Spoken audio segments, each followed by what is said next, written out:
السلام علیکم۔ مظلوم کی بد دعا۔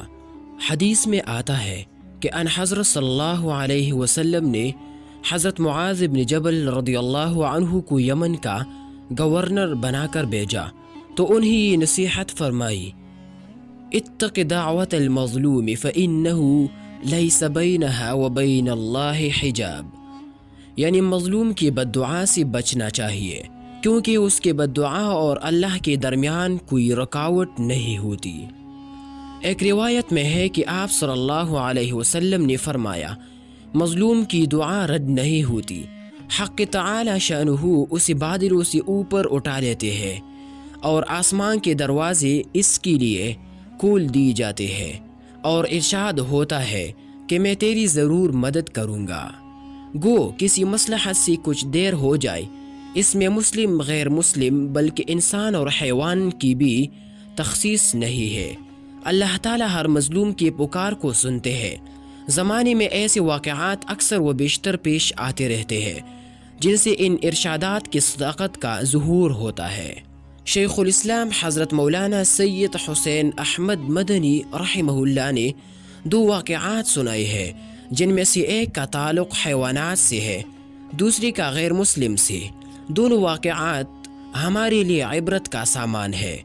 حضرت کی زبانی وہ واقعات آپ بھی سنیے۔ حضرت مدنی رحمہ اللہ فرماتے ہیں، کابل کے ایک شخص نے اپنے آنکھ کو دیکھا ایک واقعہ بیان کیا تھا کہ کابل کے جنگلات میں جنگلی جانوروں کی بڑی کثرت تھی، اس کی وجہ سے باغات اور کھیتی کو سخت نقصان پہنچتا تھا۔ ایک مرتبہ ان جانوروں کو گھیر کر جنگل میں آگ لگا دی گئی۔ جب آگ نے چاروں طرف سے گھیر لیا تو ان حیوانات کے گلے میں سے ایک خنزیر سامنے آیا اور آسمان کی طرف منہ اٹھا کر اس نے چیخنا شروع کیا۔ یکبارگی آسمان پر بادل گرائے اور موسلادھار بارش برسنے لگی۔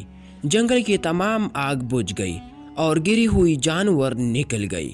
فتنہ تاتار کے اس عبرتناک واقعہ کو یاد کرو جب چنگیز خان نے خوارزم کے ظلم کے مقابلہ میں اللہ سے فریاد کی تھی اور 3 رات ایک پہاڑی پر کھڑے ہو کر خدا سے التجا کرتا رہا، اے خدا، خوارزم شاہ نے میری قوم پر ظلم کیا ہے، میری قوم مظلوم ہے، اگر یہ سچ ہے کہ تو مظلوم کی مدد کرتا ہے تو میری قوم کی مدد کر۔ تم نے دیکھا کہ اللہ تعالیٰ نے آتش فرس چنگیز خان اور اس کی قوم کی کس طرح امداد کی۔ چنگیز خان ایک خانہ بدوش قبیلہ کو لے کر اٹھا اور تمام اسلامی سلطنتوں کو تہ و بالا کرتا چلا گیا۔ آج وہ تاریخ کا سب سے بڑا فاتح شمار کیا جاتا ہے۔